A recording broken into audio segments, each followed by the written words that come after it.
A quick way to calculate your auto or home loans is to use the PMT or payment function. To use it, you want to set up your spreadsheet. You don't have to set up like I did, but you just need basically to define 4 cells, one for your function and the other 3 for your dynamic data. In other words, we can update, in this case, the interest rate, the number of payments that we want to be paying out on this loan, like 60 for 60 months, and then the principal or the total value of the loan. And as you can see, when I click either of these cells up at the top in the formula bar, I have nothing up my sleeve. These are just the labels to remind me that when I insert my function over here, that I'll be referencing this cell C10 for the interest rate, D10, and also E10. So to get started, I'm going to go ahead and click in this cell.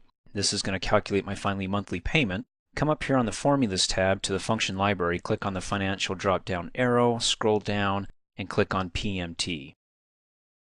First of all, it's going to ask us what the interest rate is. Now, I can either type it in or just reference a cell. If I reference a cell, then whatever I change in that cell will automatically update and calculate the final results of my function. So I like that where I can be more dynamic. So this one's only going to be referencing the cell, which is, again, C10. Whatever I type in C10, if it's going to be 10%, 11%, remember, this is going to be based over 12 months.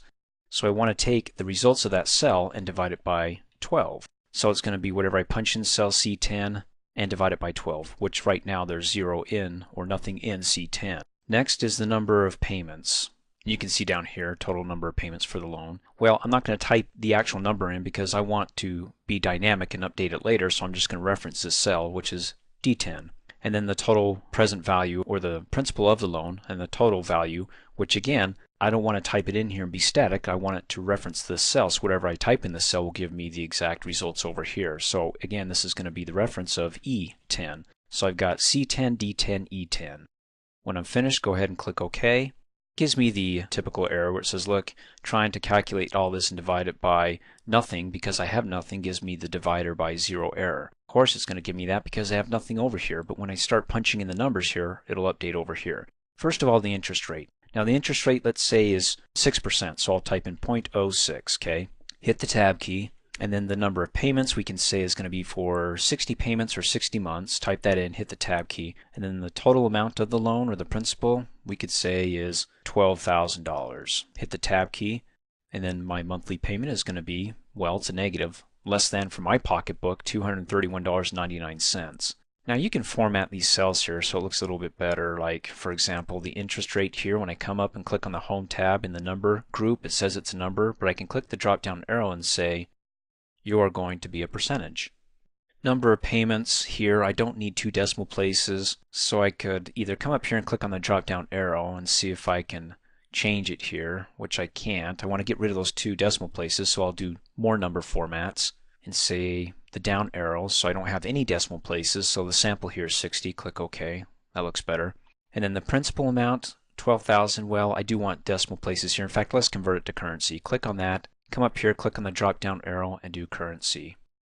And then I can click and drag and select these 3 ranges here. Come to the alignment group and do middle align. And then come over here, change that to currency as well. And also do a middle align here. See, so all this is just fancy formatting. So once I've finished, I've inserted my function, I formatted it with currency, numbers, no decimals, and then the percentage, and then just come here and make updates. Like let's say the economy is really in my favor here, it's tanking, so they want to offer me cheaper interest rates. Type in 0.05, hit the tab key, and at a lesser percentage interest rate, maybe the number of payments I want to pay it off sooner, 50 months or 50 payments, hit the tab key, and I'm now to $266.37. That's why when it came to the function here, let me select it and click on the insert function. I didn't actually do the calculations within the function, which I could have. I just referenced the cells, so it kept it dynamic so I can change it at any time, including up to 360 months of payments here for a house loan. Of course, the principal is going to be $150, only $805 a month. Thanks for watching. Hey, as a quick reminder, if you like my video, please give it a thumbs up. You can also click on me and subscribe to my channel, get notified of the latest videos, and for only $2 a month, you can have access to all my Microsoft Office training videos.